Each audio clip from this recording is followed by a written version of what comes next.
Hi, Yogi, and welcome. I recommend, as always, having two blocks and a bolster close by or a rolled blanket. These can always help your practice, but if you don't have them, that's okay too. Let's begin in child's pose. Big toes come to touch, knees wide, sit bones melt back towards your heels. And as you walk your fingertips forward, melt your heart, your head towards the ground. If this is a difficult pose for you to begin in or do ever, you can always bring the ground closer to you by using a bolster or blocks underneath your torso.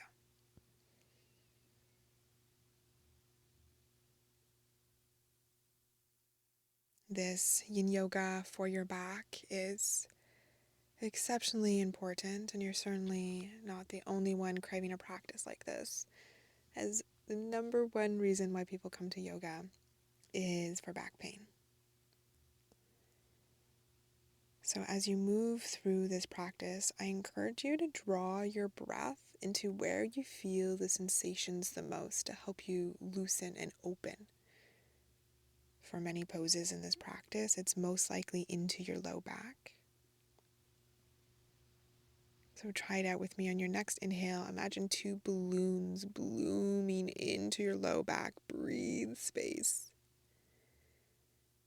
And exhale, imagine the balloons deflating, leaving you with even more spaciousness as you settle in. Choosing to keep this breath or leave it is totally up to you. But whatever breath you choose to practice, keep it long, keep it slow.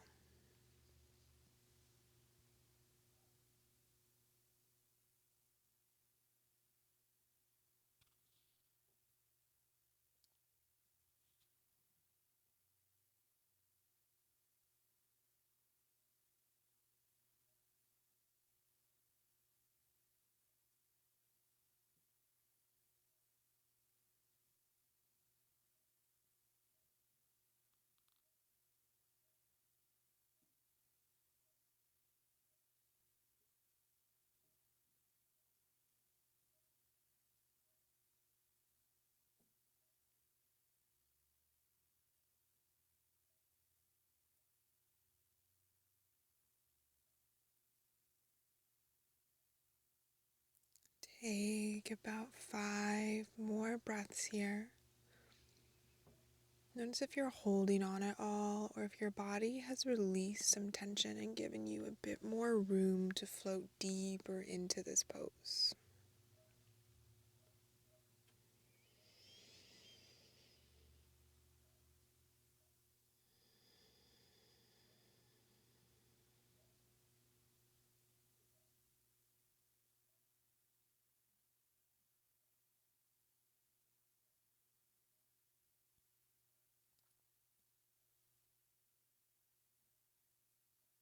Start to push into your palms to help you pull out into a tabletop position. Moving any props off to the side, inviting in a few rounds of cat-cow here. Might feel nice to help wake up the spine.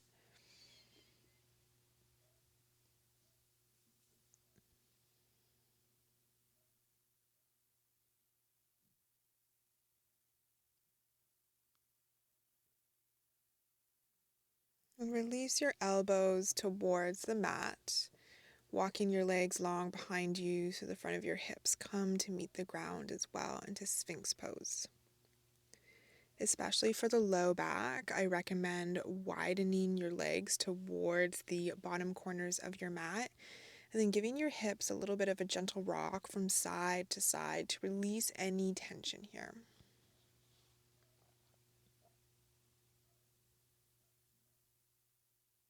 Then coming to stillness, push into your palms and forearms and gently pull back in space like you're lifting your heart up and away from your low back.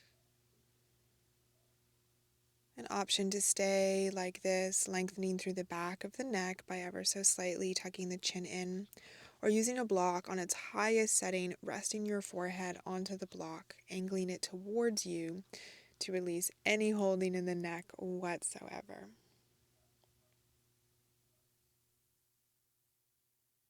Let the front of your hips and your ribs melt towards the ground. And if there is any pinching or pain, shuffle your elbows a little bit farther forward.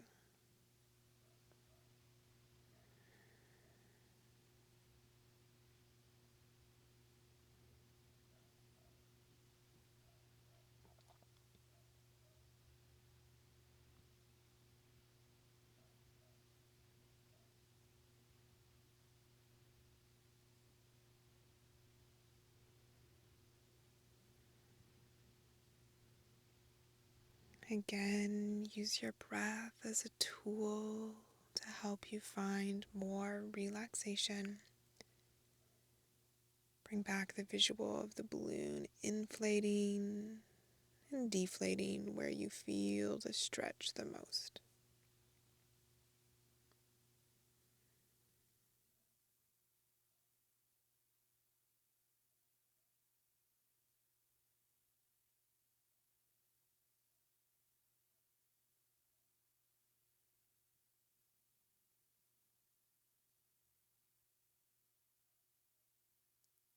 3 more breaths.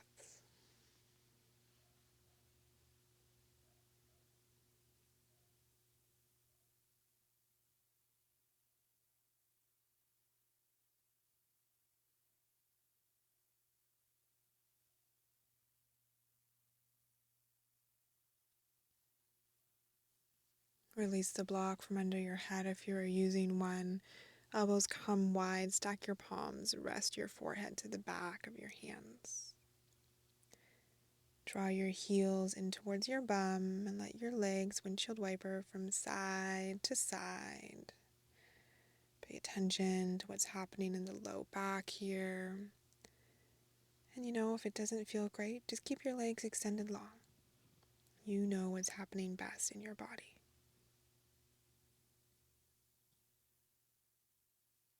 Draw your hands back under your shoulders, pushing yourself up into a tabletop position. Inhale, extend your right arm up towards the sky. And exhale to thread your arm under your torso. Reach the right fingertips past the left edge of your mat. Thread the needle.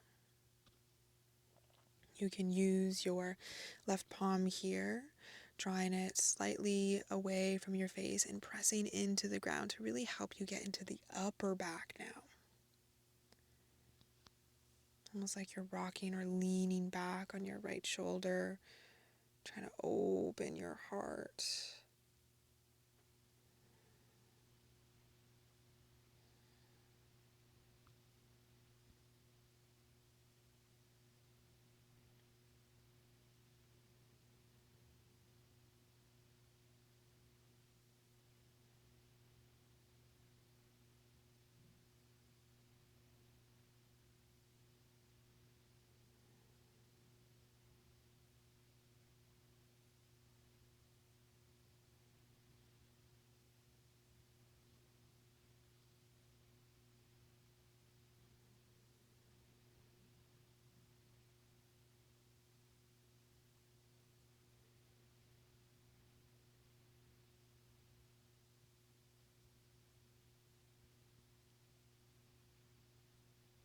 Three more breaths.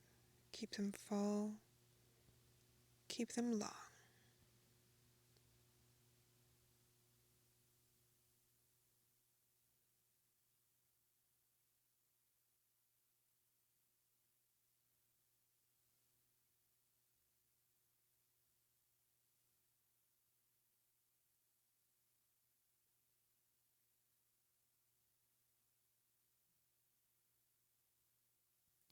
Draw your left hand back towards your face.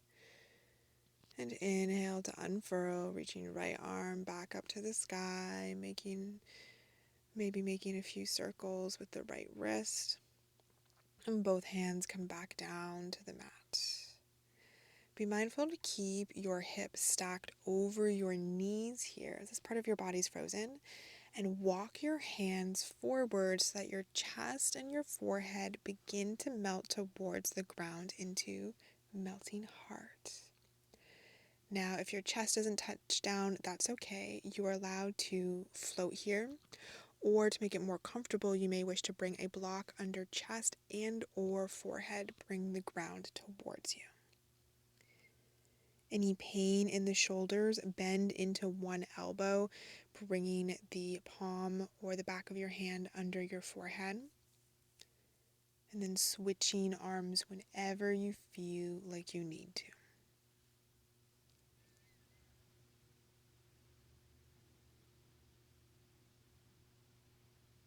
And of course, if this pose does not feel great, it can be intense for the back especially. You can always float back into child's pose. But give yourself at least 3 rounds of breath to see how this pose lands in your body before you decide to move.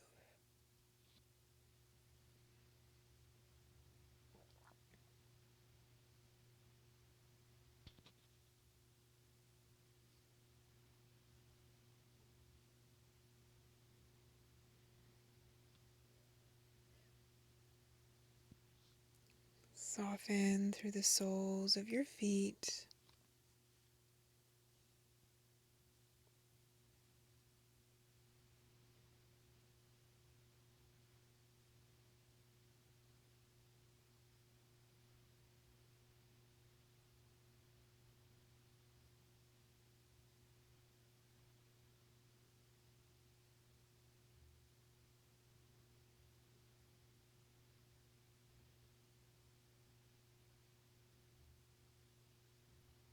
Start to lift through the back side of your heart as you shuffle your hands back under your shoulders.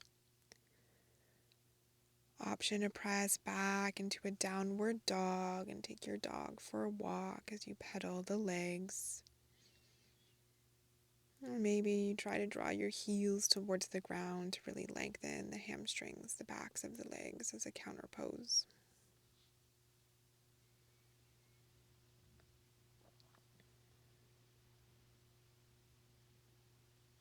Touch the knees back down to the mat. Thread the needle second side, left arm extends. Really open the heart first. And as you exhale, reach as far as you can with your left fingertips under and to the right. Moving the right hand, really anchoring your palm into the mat to help you find the depth in this twist that feels best for your upper, maybe even your mid back. If you hear any creaks or cracks, it's totally okay. It is your body self-adjusting. But if you feel any pain, that is always a sign to back off, to ease out.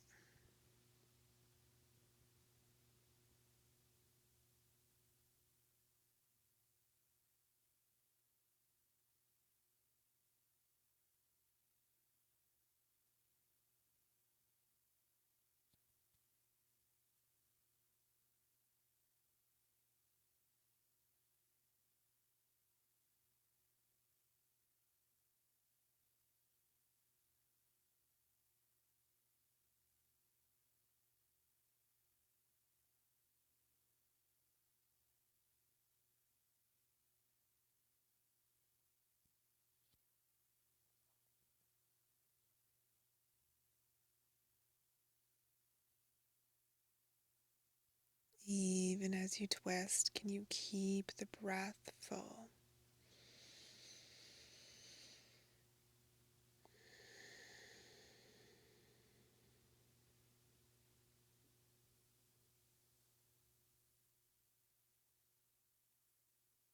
Three more breaths.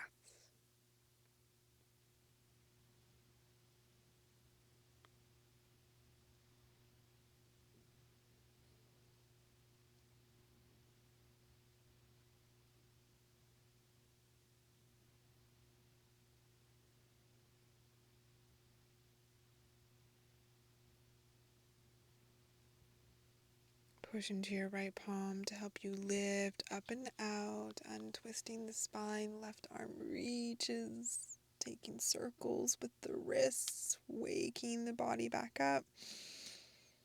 both hands to the mat. Shift your hips to one side, your feet to the other, so you can sit back on your bum and lengthen your legs long in front of you. Allow your legs to really be soft here, maybe a slight bend in the knees as your legs roll out to the sides. An option to use a bolster, no props or blocks here. Coming into caterpillar, first tuck your chin fully into your chest. This is important to keep this. And then start to round in on yourself, dipping your forehead towards the mat. Imagine your head is as heavy as a bowling ball. You dip as far forward as feels good. The point is not to touch the mat in front of you, but to let your body determine the depth that you are reaching today. You can use a bolster under your torso, or you can stack some blocks to rest your head, especially if this is feeling really intense. And if it does, this is normal, but you may want to start a little bit more backed off then.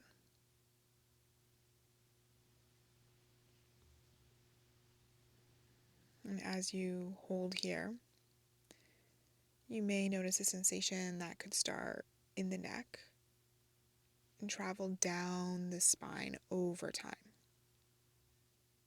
This is okay, but if you get to a spot where it's really starting to not hurt, but you really feel the sensation, you're allowed to slightly back out.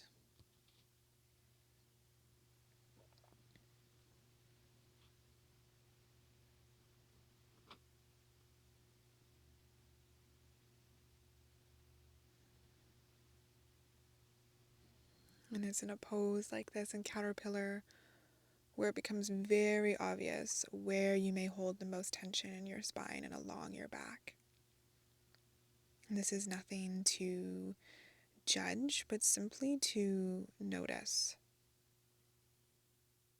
Perhaps you can shift something in your day-to-day to help you not have so much tension or to put so much pressure on that area.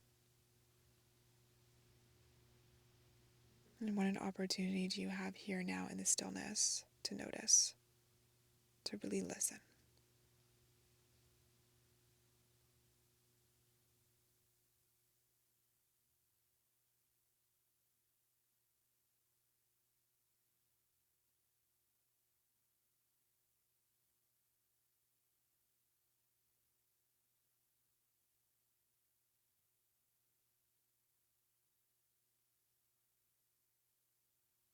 For your next 3 breaths here, notice if the body has given way, and if you can melt forward a touch more, or maybe you stay exactly where you are.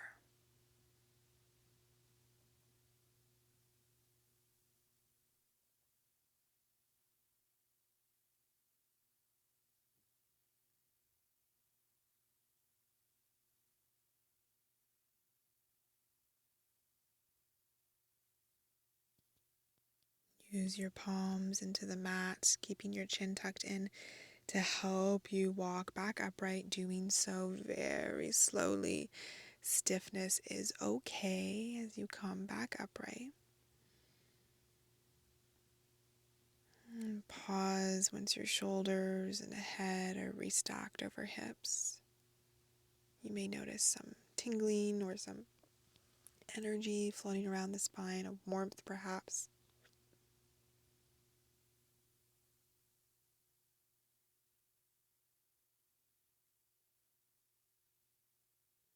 And then feet to the mat. Scoot your hips slightly forwards. You can come down onto your elbows and then fully onto your back. I recommend pressing into the feet to lift your hips, scooping your tailbone out from under you so it's long, and then resettling your hips, your low back to the mat. An option to bring blocks underneath the backs of knees or thighs for your final relaxation pose, Shavasana.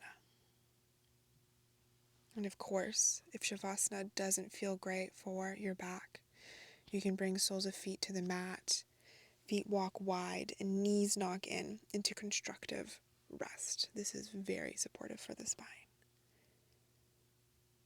And whichever option that you choose, rest here, knowing that you did something good for yourself today.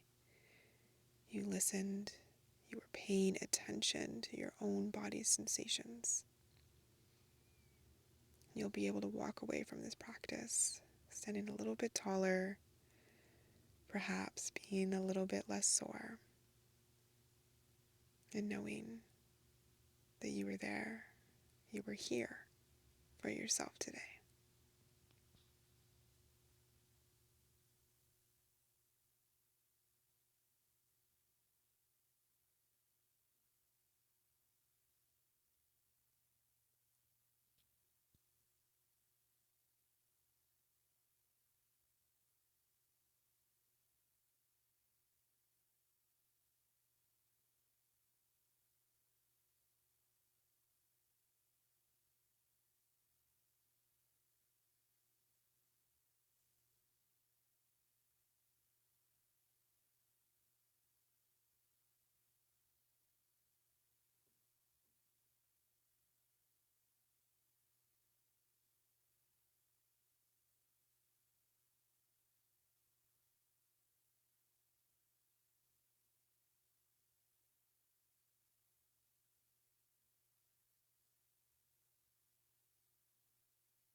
Begin to awaken the body by deepening the breath.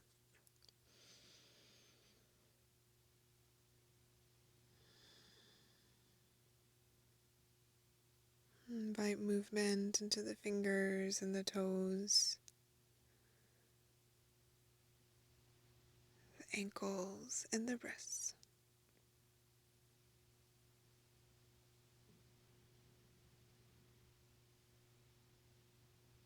And take a big stretch like you're just waking up for the day. And release with an exhale.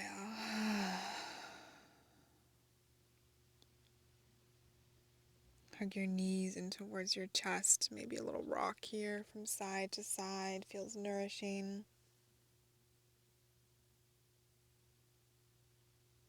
And roll over to your right hand side into fetal position. Take a breath or two.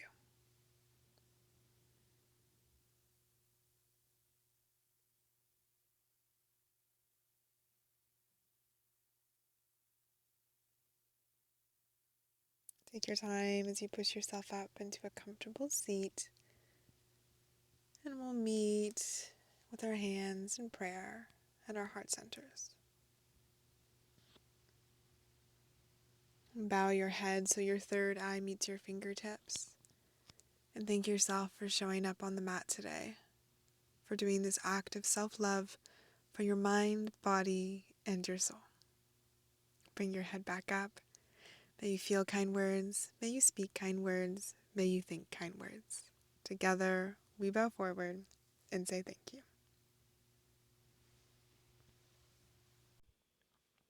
Do you wish that you could deepen your yoga practice without paying thousands for yoga teacher training? You can. Learn how to cultivate your self-awareness so you can become the advanced yogi you dream of being without the handstands or the arm balances. Join Journey Home and feel yourself evolve on and off of the mat. Your yoga adventure is calling. Start today.